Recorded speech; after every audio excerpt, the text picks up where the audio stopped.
Howdy y'all, welcome back to my channel. This is AR Cavley, and we're going to return to LW610 and see what will happen next to the crew of the Wanda.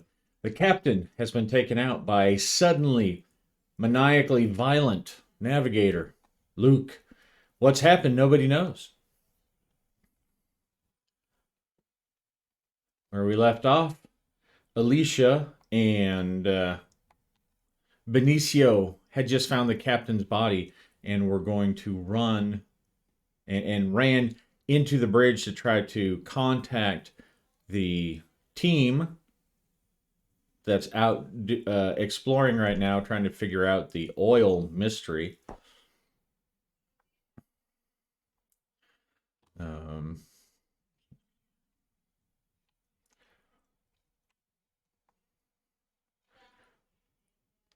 So they are stuck on the ship with murderer. Well, I guess they're not necessarily stuck, but they're on the ship with the murderer, and they're looking for assistance. I don't know where Luke is either, but just thinking about it, he was afraid of being abandoned. So I considered that he was maybe going to try to flee the ship to get away, but his paranoia is about being abandoned, so the last thing he wants to do is get off the ship. So I'm shooting a couple videos in a row. It's been a little chilly, so it gave me a chance to pull out my cool aliens jacket. It's actually just like a regular jacket that I put some aliens type patches on, but I always like it when it gets cold so I can wear it. Anyway, so they are trying desperately to radio. But let's switch over and let's see what the other four are dealing with. So they are looking around, and Luke's condition is a virus from the planet. I've decided that it isn't something that is super like contagious. Like, it's not everywhere. He did something. He got scratched by something particular or bitten by a particular bug. Who knows exactly? But it's not something that everyone gets when they go outside. I don't want it to turn into something like that. But the other team, they are out on a survey, or kind of an extension of a survey. And of course, what better time to roll for a problem than when something bad just happened? So let's see what their survey problem is. Now, they're not quite far out, but they are out at least a couple hours, an hour or two.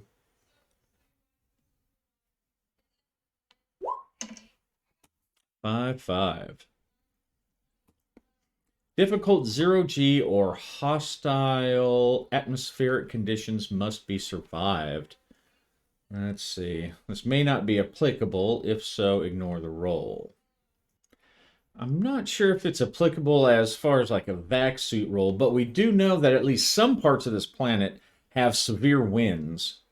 Hostile atmospheric conditions must be survived. I'm going to say that I'm going to translate that into a severe gust of wind against the ATV. It's heavy, but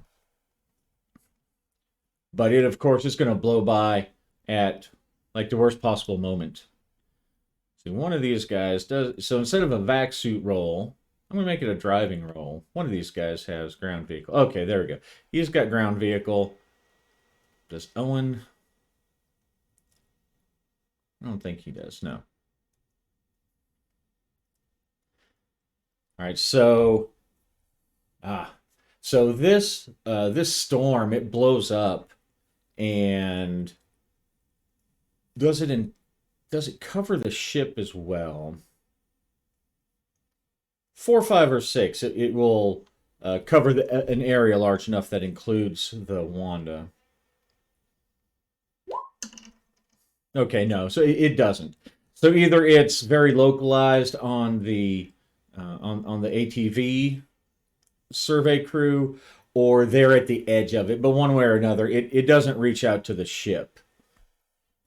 They're driving. They're taking their samples. They've just finished taking one of the samples further out and stored it. Owen has made sure that the samples are stowed properly. He sits down next to Giovanni, who's driving the ATV, and says, "All right, let's go." And he types in on his little console, and the next navigation point pops up on Giovanni's screen. Giovanni starts driving, and shortly thereafter, about 35-40 minutes, they see this huge. It's not like a sandstorm, not like a dust cloud, but it's an atmospheric disturbance. They see it. The skies in front of them start to darken. No lightning or anything like that. Just this huge, like swirls of wind. And Giovanni looks and he says, "Oh, that's not good. I hope that doesn't turn into some kind of galactic tornado." And they're watching the vegetation in the area just bend over, snap over in the wind. And the Owen says, all right, find a place to bed down. Let's get us in a holler or something."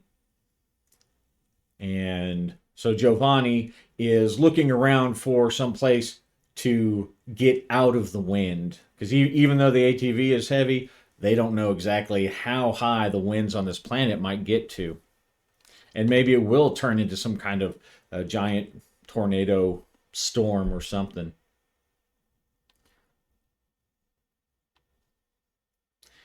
So, ground vehicle.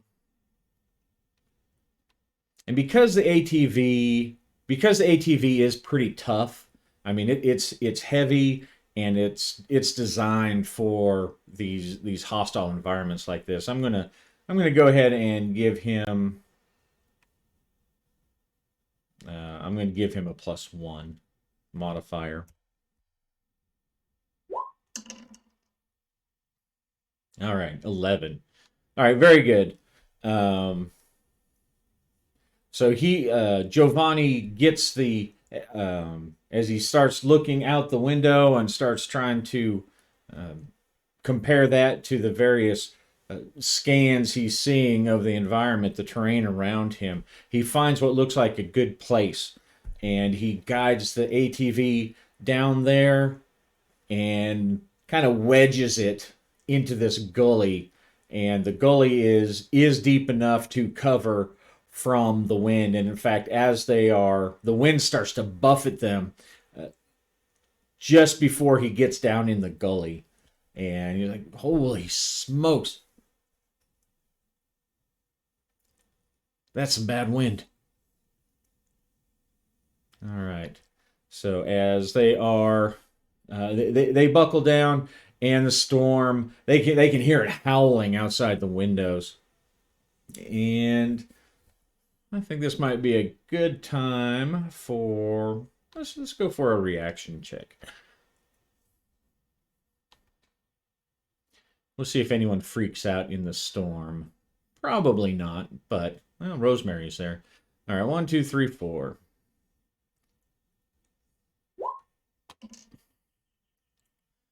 All right. I guess that's a 4. Yeah, okay. I had to look and see there. That's not how my D4s are set up. So it's actually Giovanni. All right, so give him a reaction roll here.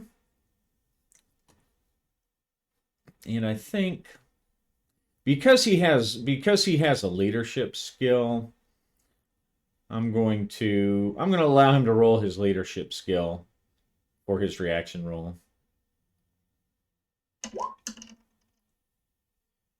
Oh, okay, not good.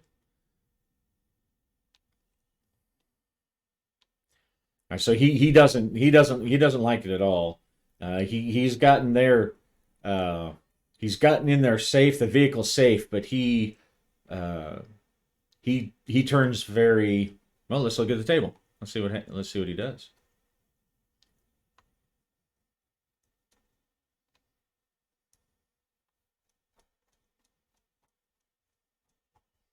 So here's his reaction.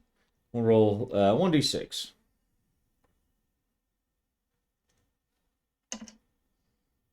Okay, 5. Okay, even though that says 3. Just for reference, whenever there's a difference, I always go with what the chat results show. So that's a 5, and our reaction to our reaction table here on page 70. 5. Argument with another character. There's a blazing row. Perhaps it is the culmination of a period of rivalry or jealousy based on a grudge. All right. He hasn't really had any reactions with anybody yet, so let's see who his row is with. And it's going to be Penelope 1, 2, Rosemary 3, 4, Owen 5, 6. All right, 1, 2, 3, 4. All right, Rosemary. So I think it's going to come back to the front. So as is the incident back at the starbase where she needed a captain. So the winds are howling, and they can hear debris of various types, rocks, branches, the strange alien leaves striking the canopy and the hull. And Rosemary she herself is getting pretty nervous, but holding out for all of that. And she says, "Whew, man, are we okay? That is very windy out there." And Giovanni, because there's something, we don't know exactly why, but he has gotten very sullen about being here. Probably something in his background. Maybe he just doesn't like, maybe he is really afraid of tornadoes.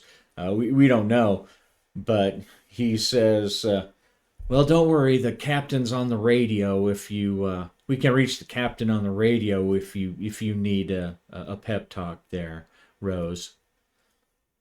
And Rosemary turns and says, "What's that supposed to mean?" "Well, what do you think it's supposed to mean?" And then they just start going at it, sniping at each other and screaming. And Penelope is just shaking her head. And Owen is trying to step in and calm things down, but it's just not happening. And they're fighting and fighting, and getting to the point to where they're screaming. Giovanni is not normally like that. He's he has leadership skills. He knows better. So there's something about the storm, something about the position he's in that really has him freaked out. And I'm going to say on a 5 or a 6, this argument prevents them, between the argument and the storm, prevents them from hearing the distress call from the ship. 5 or 6. Close. But as they're fighting, and you shut up, you asshole! Oh no, what are you going to do? Cry again? And they're fighting across the ATV, which we don't have a map of it up here, but it's like it's about like an RV, right? So they're not like all sitting next to each other like a dune buggy or something like that. There's actually room in that thing for people to kind of have their own space around them, but they're up in each other's faces, screaming, and the radio starts squawking, and they don't hear it at first. Owen, he's sitting there telling them to just shut up. Giovanni, stop. Rosemary, stop. Shut up, both of you. I'm in command of this expedition, and I'm telling you to stop now. And so the three of them, they don't hear the radio at first, but Penelope, who's just sitting there shaking her head, she hears a mayday, mayday, mayday. She hears the little cackle or crackle of the radio uh, receiver going off, and she's like, "Shut up, shut up!" And they don't listen to her any more than they're listening to Owen. So finally, Penelope stands up and she pushes her way through their little cluster of fights and picks up the hand mic and says, "ATV1 here. Repeat status. Repeat status." And she hears Alicia on the radio just info dumping, just blabbering away. "The captain's dead. The captain's dead. We think Luke killed him. Luke killed the captain. Oh my God, he smashed his head in. Help, help. What do we do?" And once Penelope turns the volume up on the radio and everyone stops and hears, "Get Owen on. Is Owen there? Is Owen there?" And so Penelope gladly hands the mic to Owen, and Owen, wide-eyed, staring around at everyone. "Wanda, say again. Say again, Wanda." "Luke killed the captain. Me and Benicio are here in the bridge. He bashed the captain's skull in his stateroom. What do we do?" Well, Owen, he looks around. He's looking at he looks outside the window. He's looking at the weather. There's no way that they can leave, at least for now. It would be too dangerous for them to try to get through that rough terrain with the super high wind blasting through. "Secure the ship, Alicia. Secure the ship. Stay in the bridge. We are trapped in a storm. We will be there as soon as we can. Stay put. Lock out all the systems that you can from the bridge. Make sure he doesn't do anything crazy. We'll be there as soon as we can. Just calm down. Just calm down. Lock yourselves in the bridge."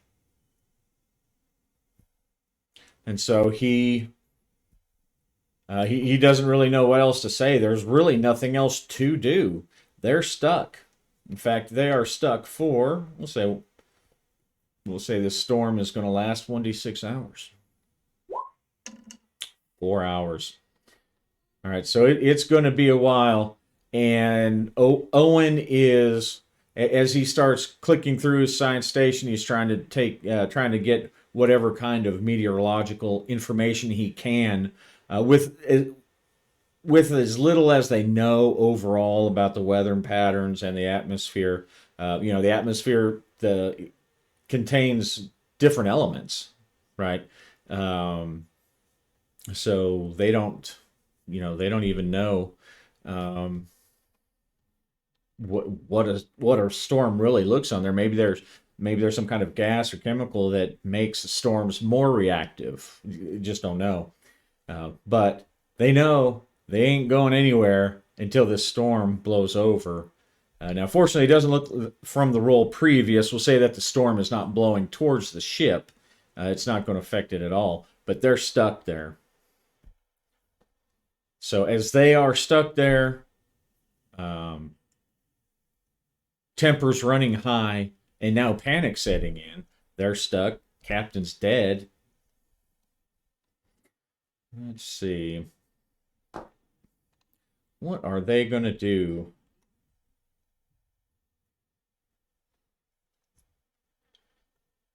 I guess the bigger question is, what is Luke going to do? He's kind of the one driving the narrative now, right? He doesn't want to be left behind. And if they've got that locked, there's probably not much he can do to get in there. So he's going to try to be tricky.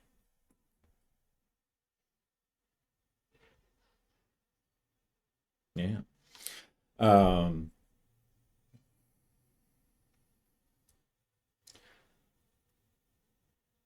so as Benicio's, they're sitting there.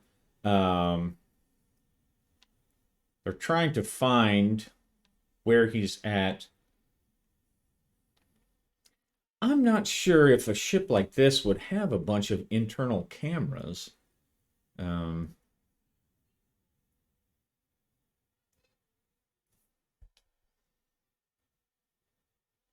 I don't know. I'm going to say just for the sake of the story, and reasonably too, you wouldn't necessarily feel the need to install cameras, especially in like a hostile setting where, you know, even today, you can put a camera with, with a using Wi-Fi up anywhere. But especially like the crew sections, maybe they have a camera in the lower cargo areas, just to keep track of when that ramp is open, because that's the standard access in and out of the ship is the ramp in the um, in this lower cargo deck.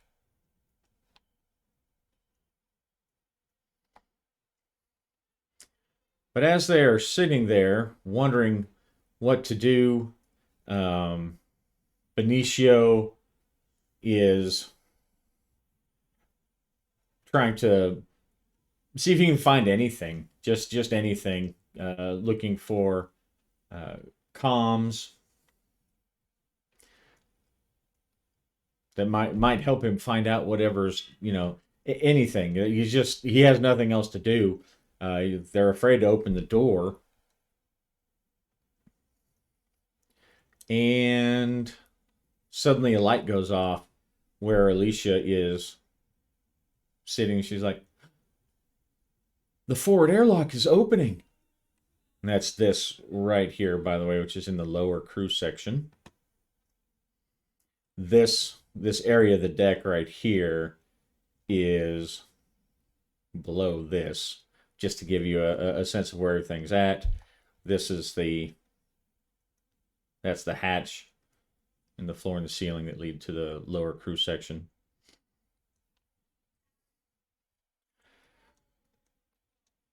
We can't let him get away. If we let him get away, then he might ambush them when they come back. Let him! I'm not going out there. You heard what Owen said. We should stay inside, and I agree.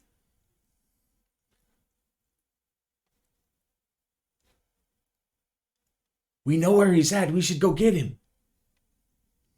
Let's see. What shall they do? What shall they do?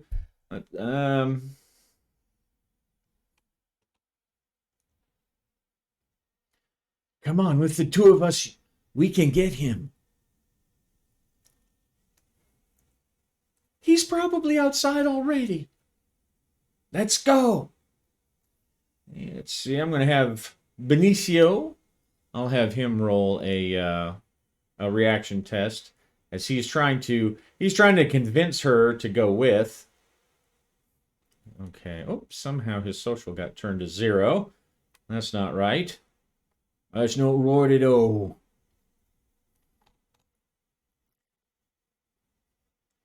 Okay. Oh, okay. Well, his social is 2, so it was not much. All right. So Benicio is. All right. Well, he's not a very convincing person, probably because he's so apathetic.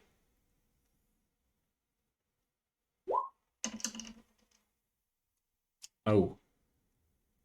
All right. So that's all right. So that's pretty bad. One of them. I'm gonna roll a reaction for her because she doesn't want to go. He wants to go. I'm going to roll on the reaction table and see what she's going to do because she's freaking out more than he is. And as he, come on, stupid, come on, we've got to go get him now. Don't be stupid. Don't call me stupid. 3. Loses temper. All right, so she loses her temper and she just starts unloading on Benicio. She's screaming at him and cussing him, insulting his manhood, his heritage, his brain, everything. And it is clear, one way or another, that she is not going to help him. And he's had enough. He's not going to listen to her bitch at him and scream at him. So he shouts off a string of something at her in Spanish, and he heads out.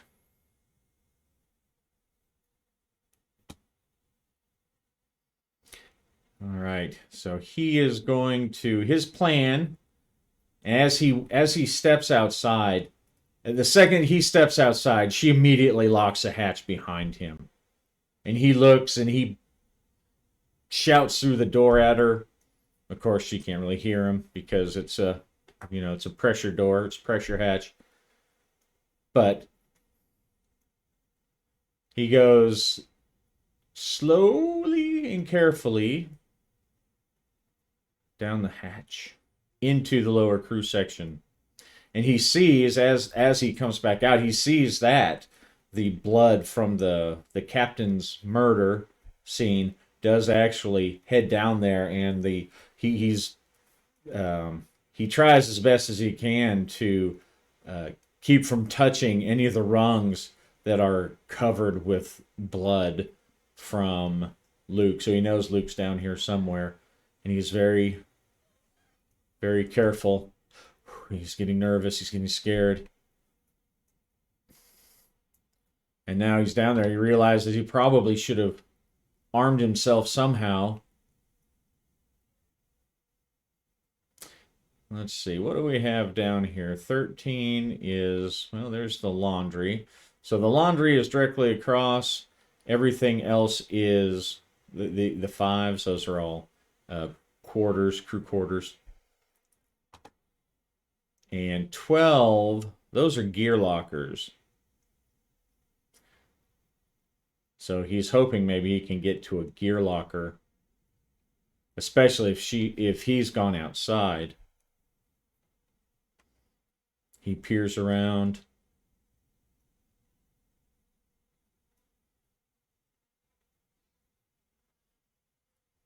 He peeks his head in just to make sure that Luke is not going to try to come up behind him. He's creeping forward, creeping forward.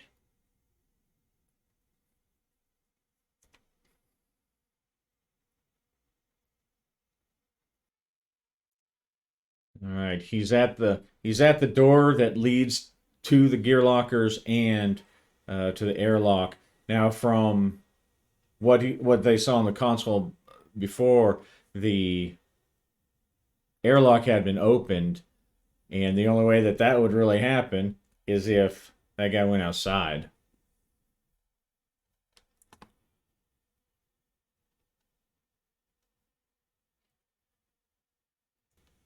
And now that he's on the threshold, Benicio's getting kind of nervous.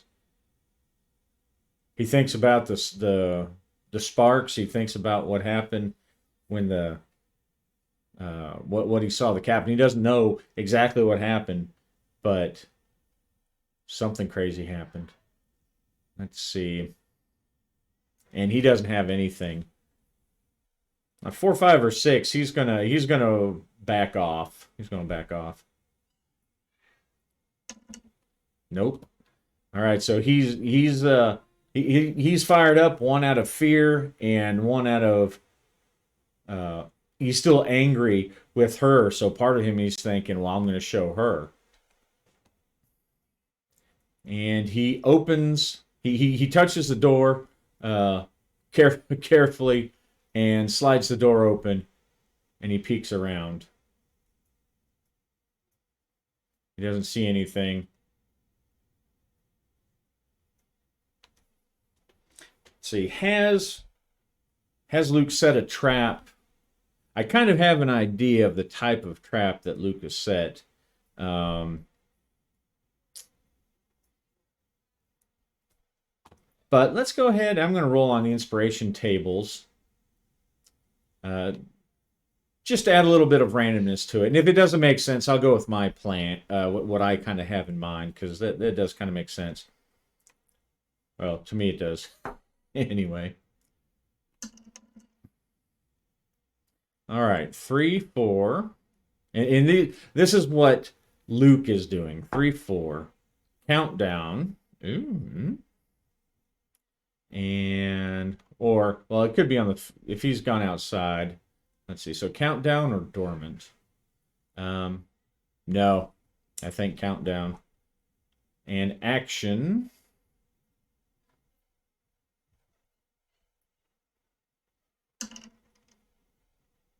6, 4. Coordinate. All right. I think. All right. And it is funny because the Oracle, it is probably just because it somewhat matches with what I already had in mind. But Benicio looks in and he's ready. He's got his dukes up. Do they still say dukes in 2250? I don't know. He's got his dukes up and he looks in the gear locker and he doesn't see anything there. But he does see he does manage to, he finds a deck hammer himself. And a deck hammer is just, it's like a tool, it's a heavy hammer. And one side, basically, it's kind of like a claw hammer, but the other side has like a spike, and it's used for helping open up maintenance panels and heavy deck plates and stuff like that. And he sees that he's got it, and so now he's feeling a little bit better. He's feeling a bit more conscious, like he can take Luke. He can take Luke. So he makes his way over. And he looks in the other room. And it looks like some things have been opened up, but he doesn't really he's a little too frazzled, he's a little too in the moment to really go through and inventory what's been opened. Although there are a couple of crates that looks like they've been scattered, so he's assuming Luke obviously has something, but he knows Luke already has a deadly weapon. So he doesn't know. Okay.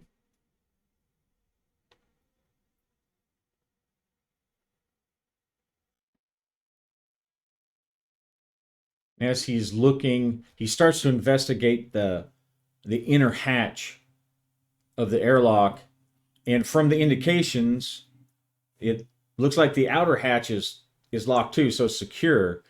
Whereas when he was up on top, they got a notification that it had been opened. So he's thinking that Luke has gone outside. So he punches in the code with his hammer ready. Because he's not really sure. I mean, Luke could be waiting around the corner for him. He punches the code in and pulls the handle, and the airlock opens up, and there's nothing in there. He sees the display on the far door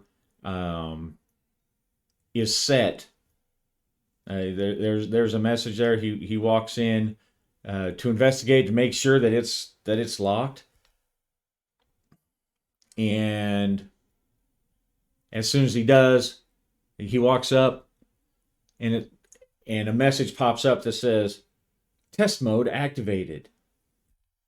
And he tries to spin around and get out, but the inner hatch has shut and locked, and above it says test mode activated. And he's trying to he's trying to punch codes in. He's trying to open it. He's trying to abort it, override it, but he can't. None of his commands are working because the doors are in a test cycle. So the normal inputs have been temporarily disabled.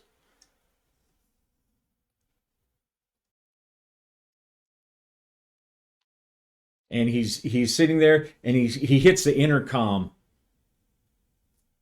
to the bridge. Alicia, Alicia, in the test, turn this off. I can't. It's not responding. It's in the middle of a test cycle. It should be over in just a moment, though. Those don't take long. He's done something. There's some kind of trick. Well, what'd you walk into it for? Don't start right now.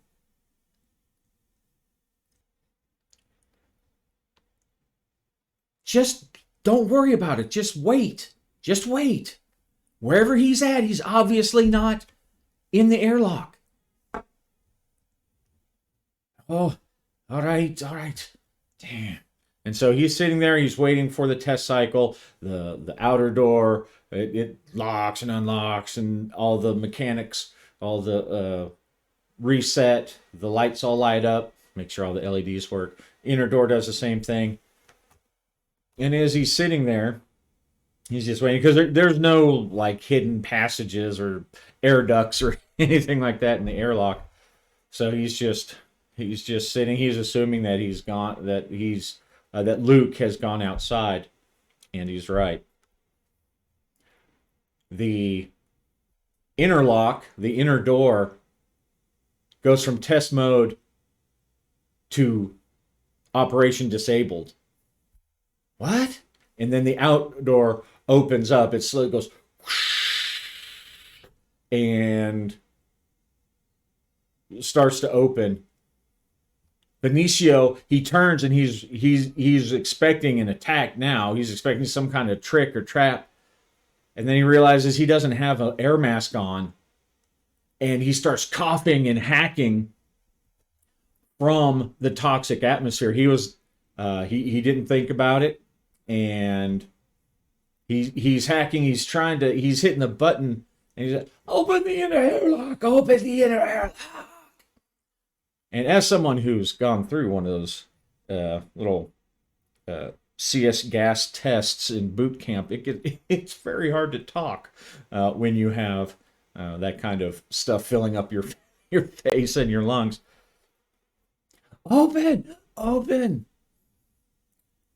But that's not all that he's done. Now, for the damage, for the hazards, let's see, where are the hazards? I know they're in here somewhere. Go to it, hazards. Okay, page 56.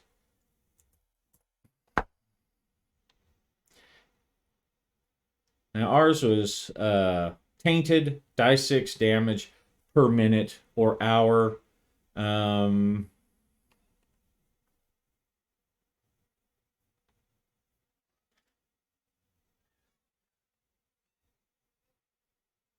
going to say, since it's a garden world, even though it's yeah, it has a lot of vegetation on it. I'll say on a 5 or 6, it's extremely tainted to where they get hurt easily from it. Okay, now, so it affects him poorly, and he can't live forever on it, but it's enough to distract him. So while Benicio is sitting there trying to hit the buzzer, trying to get the inner door to open, he thinks that he knows that this is something that Luke has done to him, and he's trying to get the door open so he can get back into the ship. He's cursing himself for being so stupid and not getting the mask. But he didn't really think about it. They're not in space, and he was really just expecting Luke to be outside. Luke is going to come up and attack. I'm going to resolve that just by saying Luke will automatically get the initiative on the first round. It says he comes up, Benicio hears, and he's just about ready, but Luke gets the drop on him as he swings his deck hammer. So now they're fighting each other with deck hammers.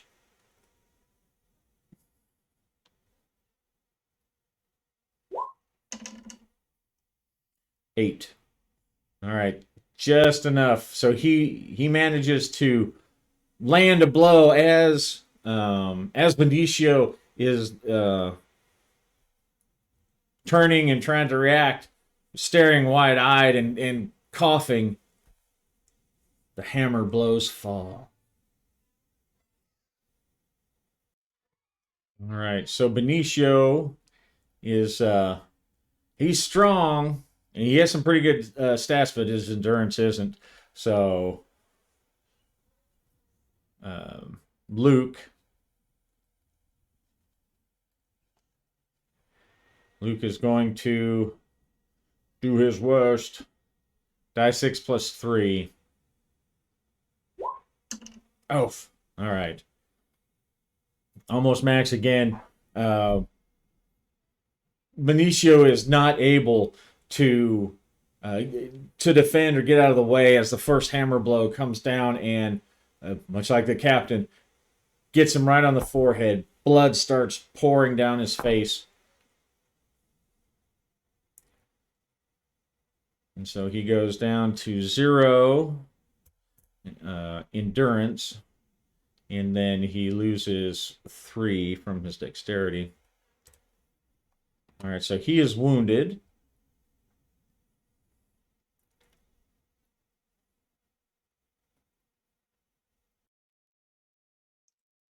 So when his endurance goes down to 0, that makes Benicio wounded. So Benicio is knocked down. And much like worked on the captain, Luke follows him down and is going to try to club him on the way down. Benicio, for his part, he's going to try to kind of do the same thing, try to fend himself off. Everything he does is at a -1 for being wounded. And he doesn't have a, he's strong, but he does not have brawling either, I don't think. Oh, no. He does have gun combat, though. Too bad he doesn't have a gun.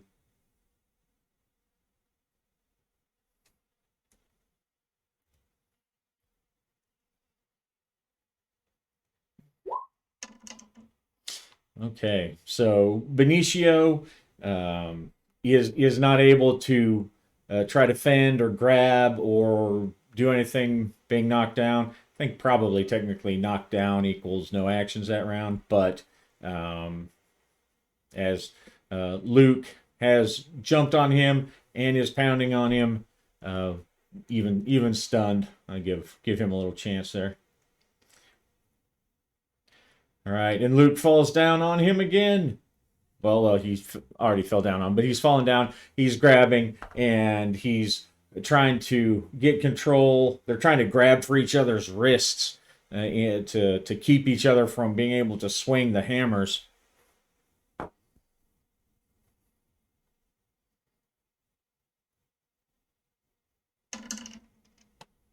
Okay.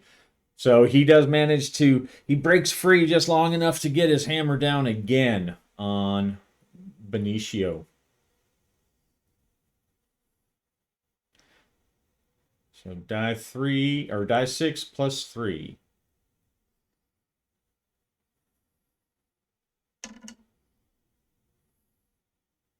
Okay, so 6 points. Uh-oh. I think, oh, Benicio.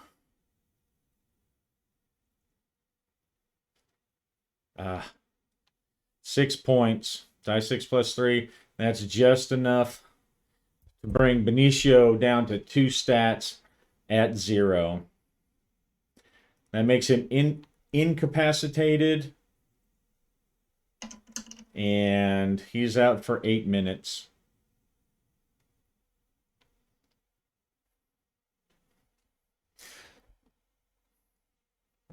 So Luke gets his hands free and he beats Benicio on the forehead again. He hits him on the face. Benicio screaming and calling for his mama. And then things go dark as Luke lands a final blow. Let's see. Luke, as his insanity grows, he's going to be getting a little more violent and violent. So I'm going to say on a 3, 4, 5, or 6, he's going to give Benicio the captain treatment. Oh, all right. So he slams Benicio again. Oh, and slams Benicio again. Blood's everywhere, and he ends up. He decides that he thinks that Benicio is dead or close enough. And so he does not bash his brains in. But what he does do is he throws poor Benicio outside the airlock. And then he locks the airlock.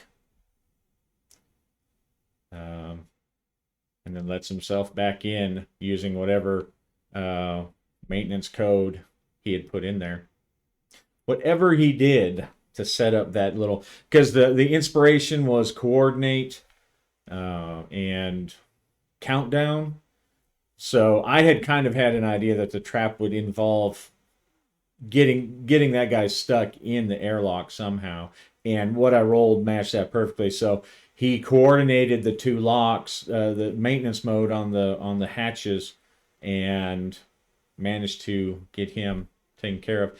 Now, so if he's thrown him outside, he's unconscious for 8 minutes, severely injured, bleeding, he's in shock. Now we decided that the damage taken from the tainted atmosphere in this case was every hour, but no, Benicio's he's not in a good way. Not in a good way at all. As Luke steps back in, his expression is even more insane, full of wrath.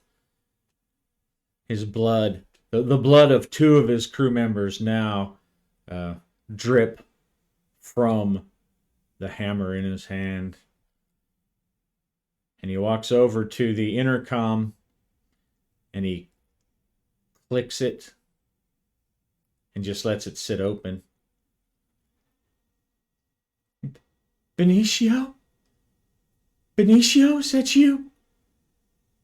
Comes Alicia's trembling voice. You'd better get off my ship, Alicia. I won't let you leave me behind. You better get off before I come for you.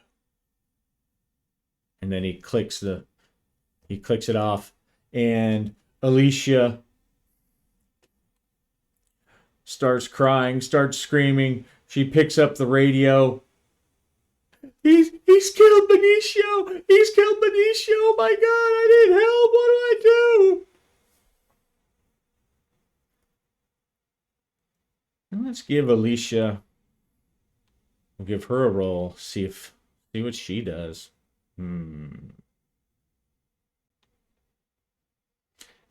As she knows that she is now alone with her old friend, her old crewmate, who has now apparently become a murdering psychopath. Let's see. I think in this case, I think I'm going to make the reaction roll be an endurance roll instead of social, because endurance is also somewhat mental as well as physical. So I'm gonna make this an endurance roll for her reaction. And because and I'm going to give her a -1 though because of her fight with Benicio and the emotion charge of all that. She's already very upset. She's terrified.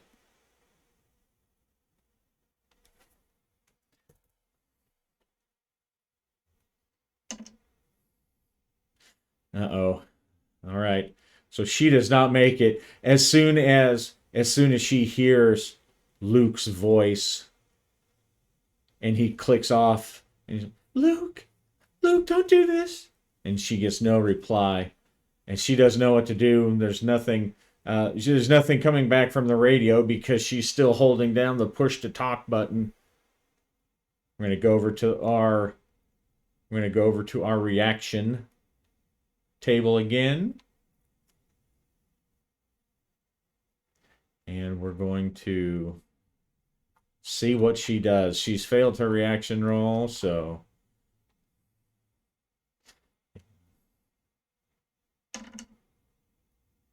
3. I think that's what she did before.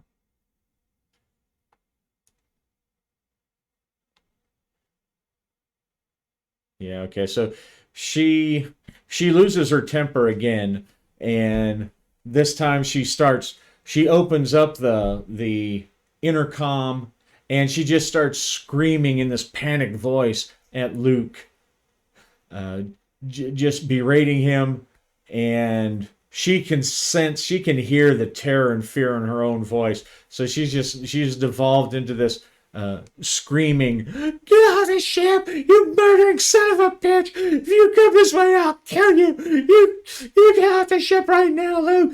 You murdering bastard!" And she just keeps going on and on and on because she's just in a panic-driven tirade, and she can't stop herself.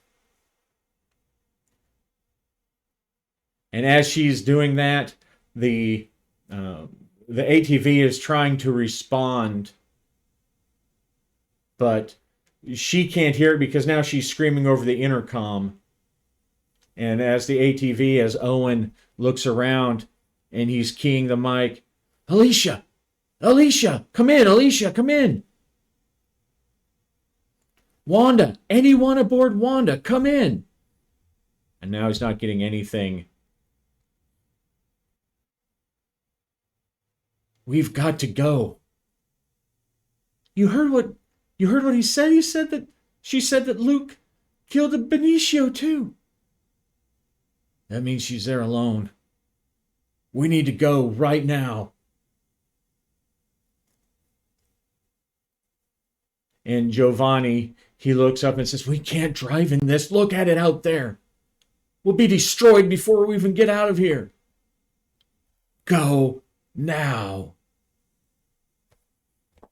And that's where we'll leave it, as Owen is trying to get Giovanni to take it back home, even though the storm is still raging and they know it's going to take a while to get back to the ship, probably at least 2 hours. But that conflict is now there. They know now that Alicia is alone on the ship with a murdering crewman. They have no idea what's going on. Why would this is not like Luke at all. But there we have it. Sometimes acts overconfident, and he's good friends with Owen Carter. So Owen is completely baffled by what's even happening. And he's getting ready to take the controls of the armadillo from Giovanni. Giovanni's not going to probably have it, but we'll have to wait till next session. Hope you all enjoyed it. Now that things are getting interesting and horrifying, happy gaming.